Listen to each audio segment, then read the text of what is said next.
शोध प्रतिशोध का खेल नहीं, ये शोध प्रतिशोध का खेल नहीं, ये न्याय का नया स्वरूप है।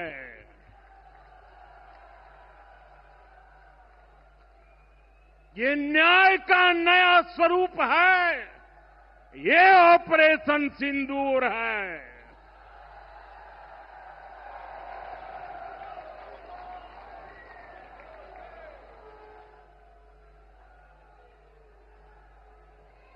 ये सिर्फ आक्रोश नहीं है, ये सिर्फ आक्रोश नहीं है, ये समर्थ भारत का रौद्र रूप है। ये भारत का नया स्वरूप है।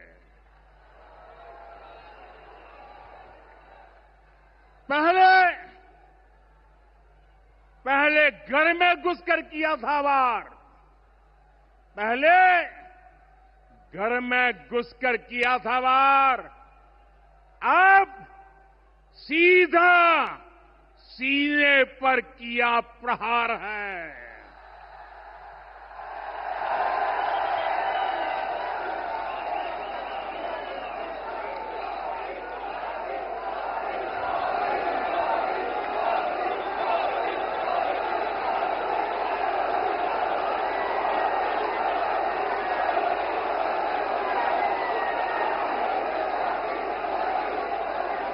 आतंक का फन कुचलने की,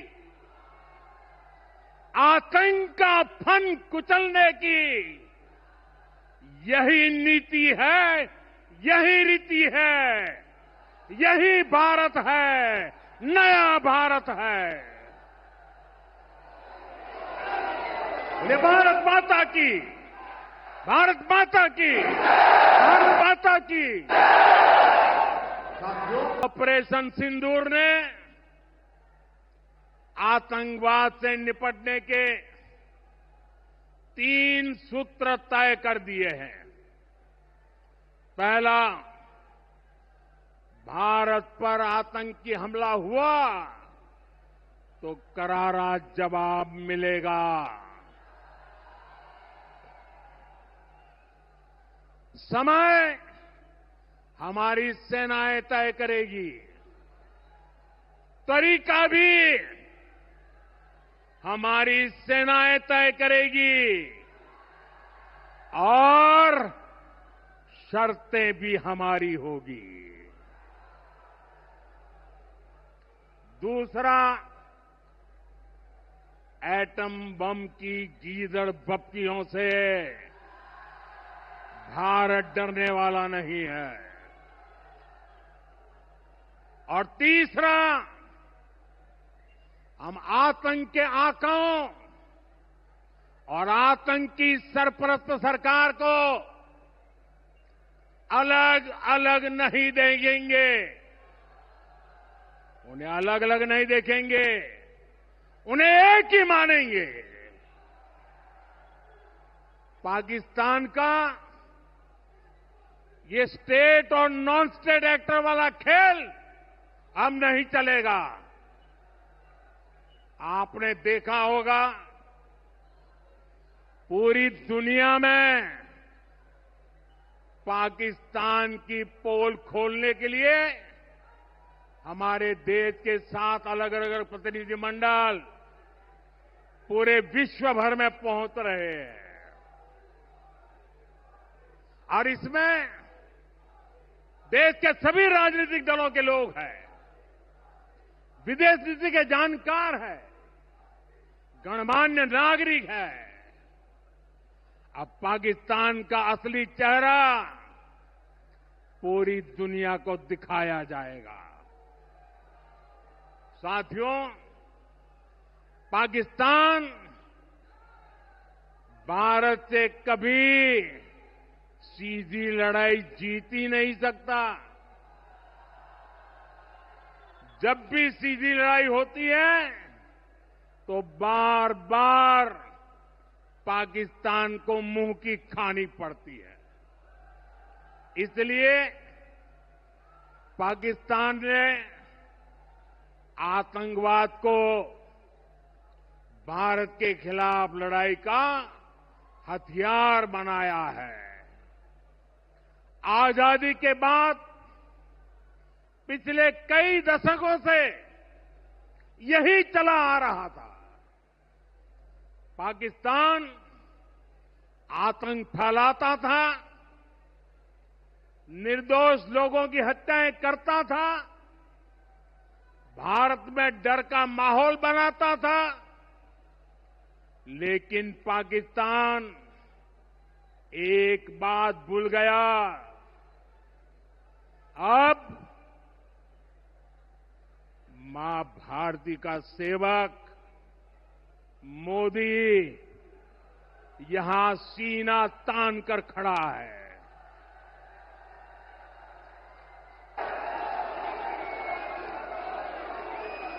मोदी का दिमाग ठंडा है, ठंडा रहता है,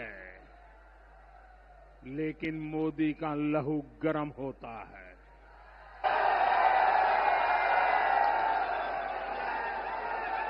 और अब तो मोदी की नसों में लहू नहीं, गरम सिंदूर बह रहा है।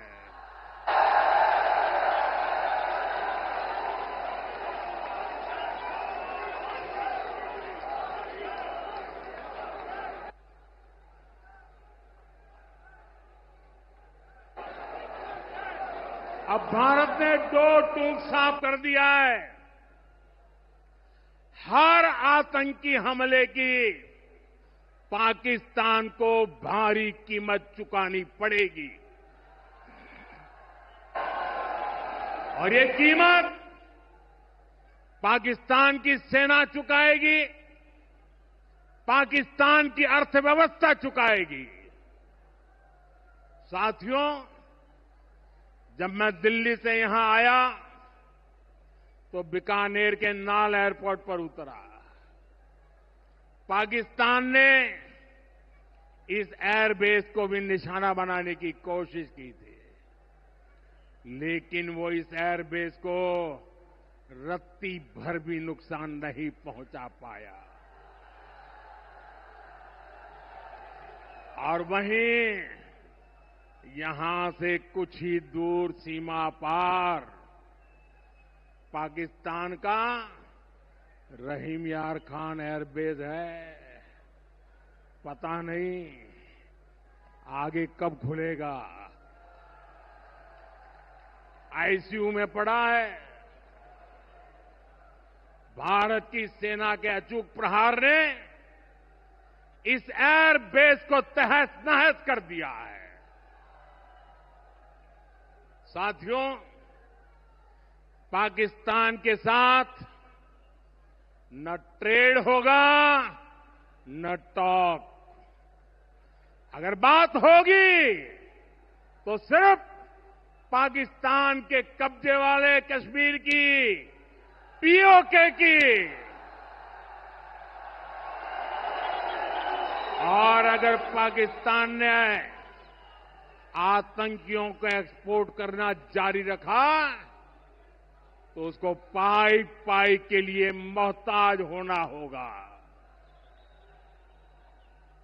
पाकिस्तान को भारत के हक का पानी नहीं मिलेगा।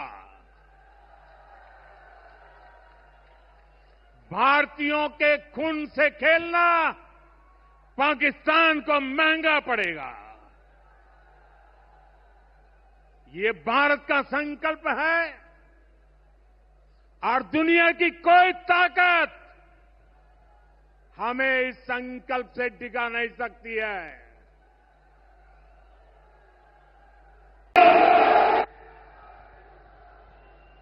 22 तारीख के हमले के जवाब में हमने 22 मिनट में आतंकियों के 9 सबसे बड़े ठिकाने तबाह कर दिए।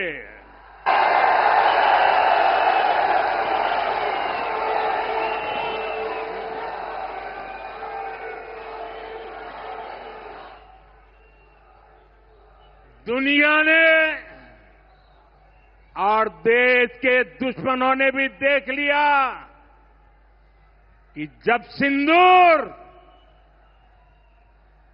सिंदूर बारूद बन जाता है तो नतीजा क्या होता है। शुरू में मैंने कहा था, एयर स्ट्राइक के बाद मैं आया था, तब मैंने कहा था, सौगंध मुझे इस मिट्टी की,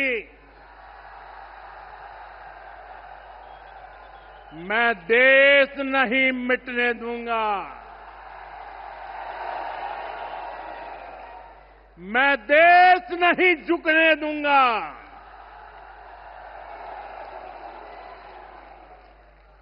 आज मैं राजस्थान की धरती से देशवासियों से बड़ी नम्रता के साथ कहना चाहता हूं,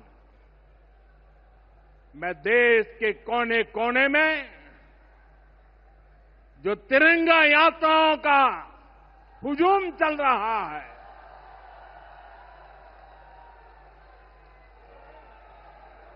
मैं देशवासियों से कहता हूं,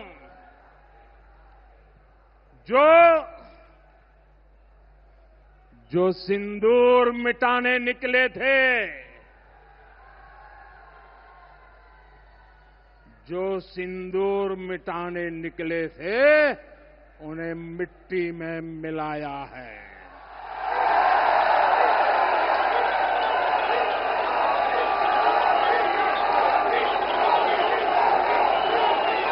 जो हिंदुस्तान का लहू बहाते थे, जो हिंदुस्तान का लहू बहाते थे, आज कतरे कतरे का हिसाब चुकाया है।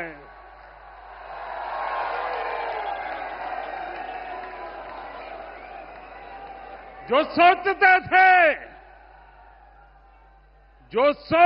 थे भारत चुप रहेगा,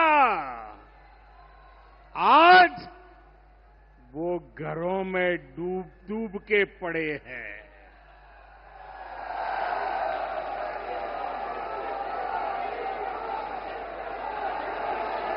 जो अपने हथियारों पर घमंड करते थे, जो अपने हथियारों पर घमंड करते थे, आज वो मलबे के ढेर में दबे हुए हैं।